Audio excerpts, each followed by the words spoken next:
할렐루야. 오늘도 주님 앞에 나오신 여러분의 주의 이름으로 축복합니다.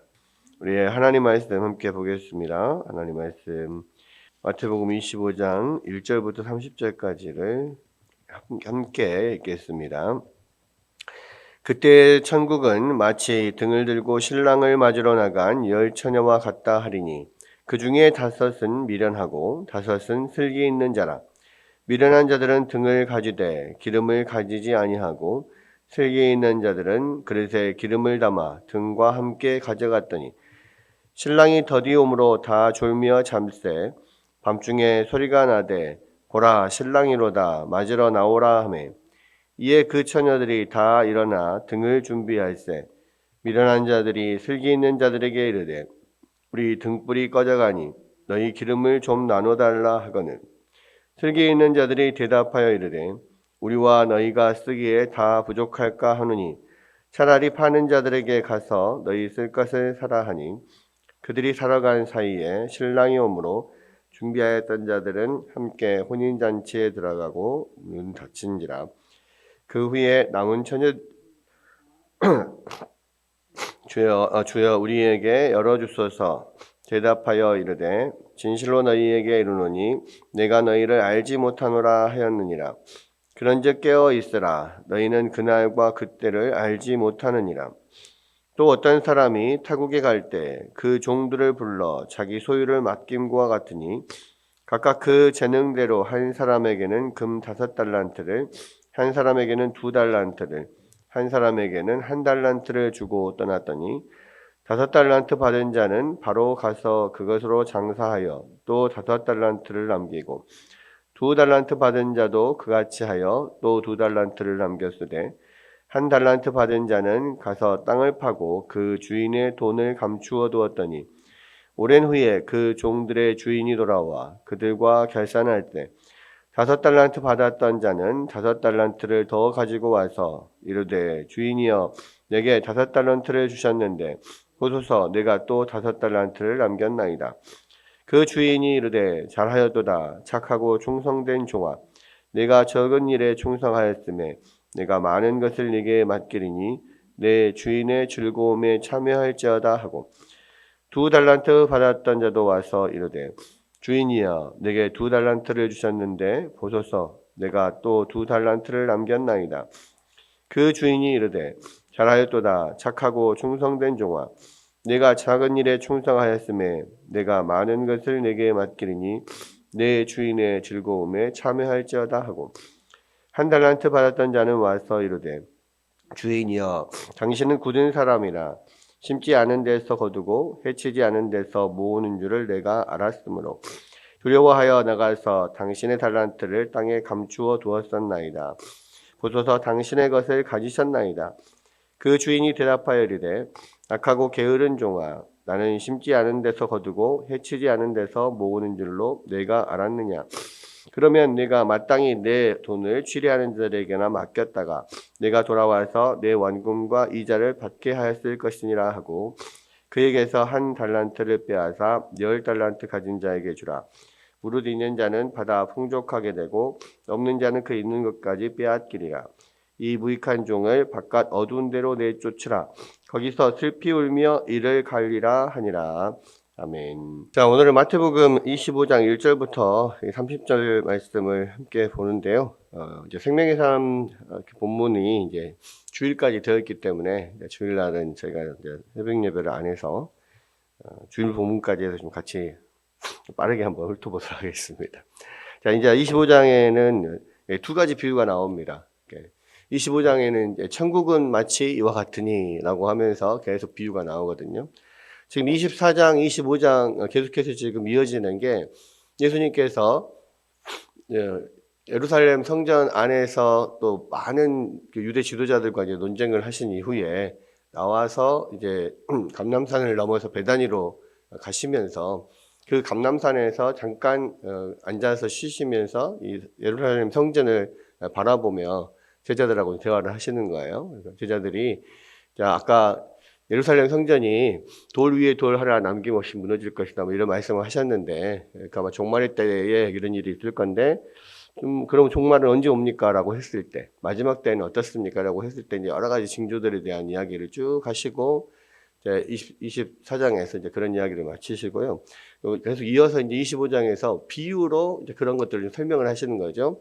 그러니까 여기서 천국은 마치라고 했을 때, 우리가 생각하는 뭐, 이렇게 죽어서 가는 천국이라기보다는, 이제 하나님의 일들인데, 마지막 때에 될 하나님의 일들을 이야기를 하는 거예요. 근데 이제 이 비유는 하나님의 나라가 지금 이제 예수님이 오심으로써 이 그러니까 예수님이 초림과 재림 이 사이에서 일어나는 일들을 지금 이야기를 하는 건데요. 오늘 읽은 첫 번째 비유에는 일명 우리가 아는 이제 슬기로운 처녀, 또 뭐 슬기로운 다섯 처녀, 미련한 다섯 처녀의 비유 보통 이렇게 이야기를 하잖아요.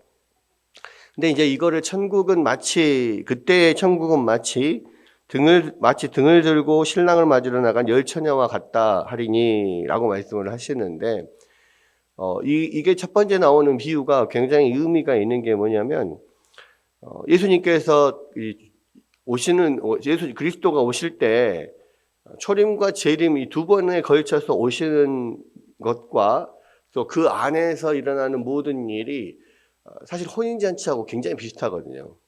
그러니까 이스라엘의 결혼 풍습을 알면 이게 굉장히 비슷하다는 것을 우리가 느끼게 되는데요. 이스라엘 결혼 풍습은 두 번에 걸쳐서 신랑이 옵니다. 그러니까 처음에 결혼을 딱 하려고 했을 때 신랑의 아버지와 신랑이 신부의 집으로 찾아와요. 그래서 거기에서 정혼을 합니다. 결혼을 이제 당신의 딸하고 우리 아들하고 결혼을 시킵시다. 약속을 하는 것을 정혼이라고 하고, 이제 정혼을 하고는 다시 이제 신랑의 아버지는 신랑 집으로 돌아갑니다. 그리고 나서 한 1, 2년 정도를 결혼을 준비를 하는 거예요. 그 정혼을 한 상태에서. 그러니까 정혼을 한 상태에서부터는 사실은 거의 부부나 다름이 없어요. 그러니까 다른 외간 남자나 다른 여자를 만날 수도 없고, 한 1, 2년 정도를 열심히 결혼을 준비를 하는데, 무슨 준비를 하냐면, 이 이스라엘 그러니까 신랑은 아버지 집으로 와서 아버지 집에다가 그 자기가 앞으로 살 집을 짓습니다. 그러니까 이제 보통 아버지 집 옆에다가 이렇게 붙여서 그 신혼집을 만드는 거예요. 그러니까 이제 신혼집을 직접 짓는 거니까 시간이 한 1, 2년 걸리는 거죠. 근데 이게 신랑이 자기 손으로 짓는 거니까요. 언제 끝날 줄을 몰라요. 그리고 이제 이것이 다 됐다라고 하는 거 마지막 최종 감수 또는 허락을 누구한테서 받냐면 아버지한테서 받아요. 그러니까 아버지가 됐다라고 하면 이제 그때 신랑이 신부를 데리러 가는 겁니다. 그래서 이제 예수님께서 마지막 때는 예수님이 다시 오실, 메시아가 다시 오실 재림의 때는 아들도 모르고 천사들도 모르고 오직 아버지만 하신다라고 하는 게 어떤 그런 의미예요. 혼인잔치의 어떤 비유에서. 그러니까 신랑이 이제 마지막 올 때는 진짜로 신부를 데리고 가는 날이에요. 그래서 이제 이 신랑이 처음 오는 정혼하러 온 때와 그 다음에 신부를 데리고 가는 그때 정말로 결혼식 당일 결혼잔치가 벌어지는 그 당일 이 두 번 신랑이 오거든요. 그래서 이걸 예수님의 초림과 재림에 거의 비슷한 그걸로 되어 있고, 이 초림과 재림 사이가 전체가 이 마지막 때다라고 하는 이유가 초림에서부터 정원을부터 시작하면 이미 결혼이 사실은 시작된 거예요. 근데 이제 완전히 준비가 마치면 집을 지은 준비가 마치면 이제 신랑이 다시 오게 되는, 그러면서 최종적으로 결혼 생활이 시작되는 것처럼 예수님께서 그렇게 다시 오시겠다 말씀을 하시는 것이고, 그런 면에 있어서 굉장히 지금 이 결혼식을 생각하면 굉장히 비슷한 거예요. 그런데 이제 그렇게 해서 신랑이 올 때 어떻게 오냐면 신랑의 친구들이 먼저 와서 신랑이 온다 이렇게 이야기를 합니다. 그러면 신부 집에서는요, 남자들은 아무도 그 신랑을 맞을 수가 없어요.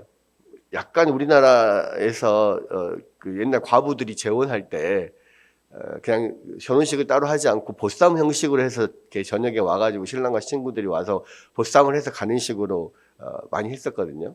그래서 보쌈이라고 하는 게 있었는데 마치 그런 것처럼 약간 이 이스라엘의 어떤 결혼의 전통 안에서는 약간 신부를 납치해가는 느낌으로 그렇게 데리고 간다고 해요. 그래서 신부 집에서는 남자 형제나 그 아버지나 그 남자들은 신랑과 친구들이 왔을 때 전혀 나설 수가 없고 신부와 신부 친구들이 신랑과 신랑 친구들을 맞이를 한다고 합니다. 그럴 때 이제 등을 준비를 하는 거죠. 왜냐하면 이제 신부 집에서 신랑 집으로 가야 되니까 이동을 해야 되니까 그러면은 이거 언제쯤 온다라고 이제 신랑 친구들이 이제 뭐 이렇게 통보를 하고 뭐 그렇게 해서 올 때가 돼서 이제 기다리고 있으면 온다고 했는데 여기서 보면 온다고 하니까 했는데 지금 시간이 늦어진 거예요. 신랑이 더디움으로 다 졸며 잠에 그랬잖아요. 그러니까 온다고 했는데 지금 계속 기다렸는데 안 와. 그리고 이제 이스라엘에서 결혼 잔치는요. 뭐 지금 유럽도 그렇고 이스라엘도 그렇고 잔치는 밤에 이루어집니다. 밤에. 근데 이제 밤이 깊고 시간이 많이 지났는데도 안 와요. 무슨 일이 있었는지 모르겠지만 지체가 됐어요.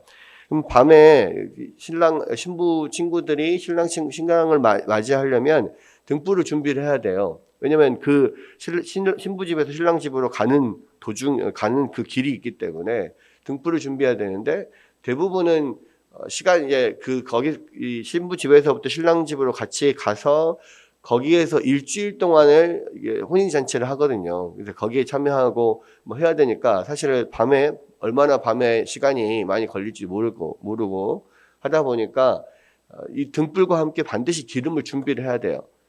근데 지금 5처녀들은 기름을 충분히 준비했고, 5처녀는 이 등만 가지고 기름을 가지지 않았어요. 왜? 신랑이 곧 올 줄로 알았거든요. 그래서 준비를 안 하고 있다가 결국에는 시간이 늦어지고 이미 횃불은 이제 다 기름이 다 떨어져 가고 이런 상태에서 신랑이 이제 온다는 소리를 막 들리니까 보니까 기름이 떨어졌으니까 이제 기름 준비된 얘들에게 좀 빌려달라 했는데 이 처녀들은 아유 야 너희랑 우리랑 쓸기에는 너무 기름이 부족하니까 빨리 가서 기름을 다른 데서 구할 수 있는 데서 빨리 구해 와라 라고 하고 이제 이 부랴부랴 구하러 가고 5처녀들만 미리 이제 따라갔는데 결국은 이 도착을 해서 시간 안에 못 들어온 거죠. 그래서 이제 쫓겨나게 되는 건데 왜 그러냐면은 이스라엘 그 결혼잔치에서 시간이 돼서 어느 정도 이제 시간이 지나고 잔치가 시작되고 주인의 인사를 하고 막 이렇게 하잖아요. 어느 정도 시간이 지나면 더 이상은 들어올 수 없습니다고 딱 문을 걸어 잠근대요. 그래서 일정 시간 지나서 늦게 들어가게 되면 참여할 수가 없는 거예요. 그리고 이제 일주일 동안 이 결혼 잔치가 흥겨운 결혼 잔치가 이렇게 벌어지게 되는 겁니다.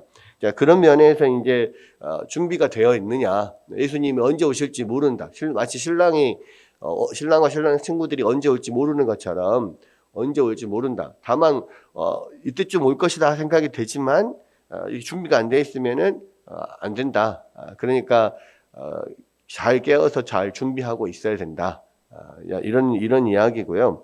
이게 이제 천국에 관련된 예수님이 오시는 비유를 지금 하고 있어요. 그래서 이 마지막 때 신랑의 재림을 기다리는 이때에 우리가 어떻게 슬기롭게 잘 항상 깨어서 준비하고 있어야 되느냐. 그것이 첫 번째고요. 자, 두 번째에서 나오는 달란트 비유는 뭐냐면 이 주인이 종들에게 멀리 타국에 가면서 자기 소유를 맡기고 가잖아요. 근데 이제 돌아왔을 때 이것을 맡긴 소유, 자기에 맡긴 소유니 자기 거니까 원래 주인이 자기 건데 종들에게 일단 맡기고 간 거니까. 근데 종들에게 맡겼을 때는 단순히 자기의 재산을 그냥 맡아달라고 맡긴 게 아니고 이거를 가지고 최대한 네가 능력껏 장사를 하고 일을 해서 이 재산을 증식시켜라 라고 맡긴 거예요. 그러니까 이제 나중에 뭐 5달란트, 2달란트, 1달란트 받은 종들 마지막 1달란트 받은 종에게 이야기를 할 때 1달란트 받은 종은 그걸 땅에 묻어놓고 아무것도 안 하고 그냥 그대로 있다가 그대로 돌려드렸잖아요. 그러니까 보십시오. 원래 당신 거 나에게 맡긴 거 그대로 내가 돌려드렸지 않습니까? 라고 했을 때 야, 그럼 내가 너한테 이거를 그냥 맡기고 그냥 그대로 돌려받을 것 같으면 왜 내가 너한테 맡겼냐? 은행에 맡겨가지고 그동안에 이자라도 받는 것이 나한테 유익이지. 내가 너한테 왜 줬겠냐? 자, 이렇게 이야기를 하는 거거든요. 그래서 이제 이거는 이 예수님께서 다시 오실 때 우리 가운데 주신 사명들이 있잖아요.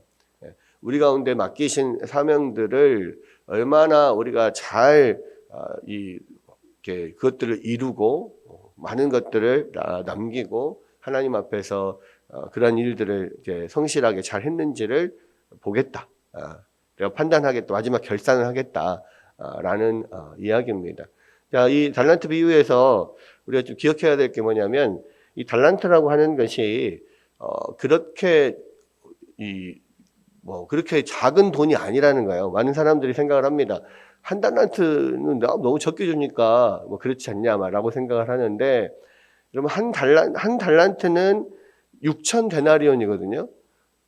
6천 데나리온이면은 한 데나리온이 일일 노동자의 하루 품삯이에요. 그럼 요즘 같으면 한 10만 원 정도 된다고요. 그러면 뭐 만 원만 잡아도 6천만 원이고 10만 원이면 6억이잖아요. 한 달란트만 해도 6억이에요. 그러면 나름대로 지금 이 시대에도 뭐 뭔가 사업 자금이나 뭔가를 장사를 할 수 있는 미천이 충분히 되거든요. 그러니까 뭐 두 달란트면 12억이고 5달란트면은 30억이고 뭐 그렇습니다. 그렇죠. 그러니까 굉장히 큰 돈이에요.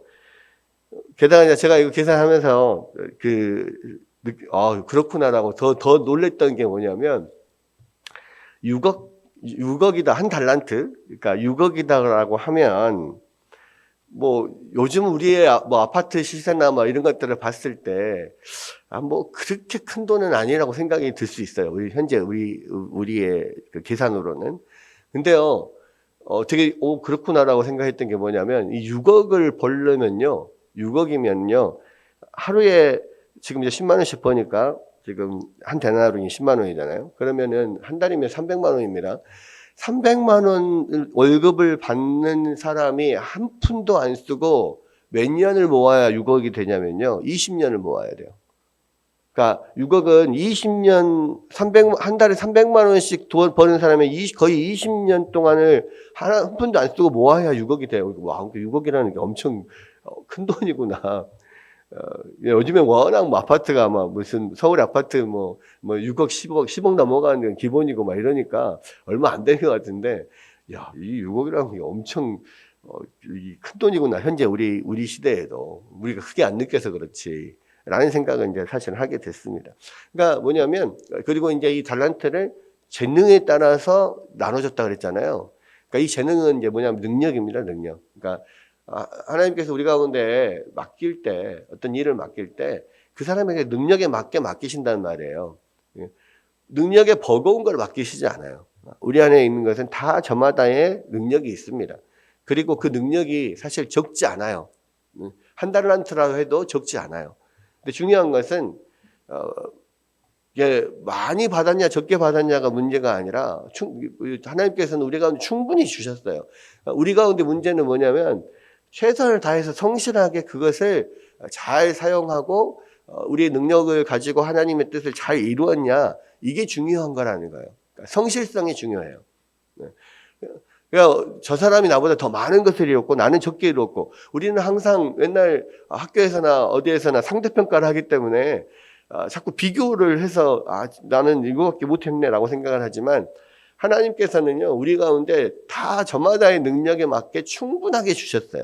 그럼 중요한 것은 내가 많이 받았으니까 많이 하지, 많이 남겼지, 적게 받으면 적게 남길 수밖에 없지, 이게 아니고 받은 만큼 가진 만큼에서 최선을 다해서 얼마나 성실하게 그 사명을 감당하고 하나님 맡긴 것을 잘 열심히 일을 했느냐, 이 부분이거든요.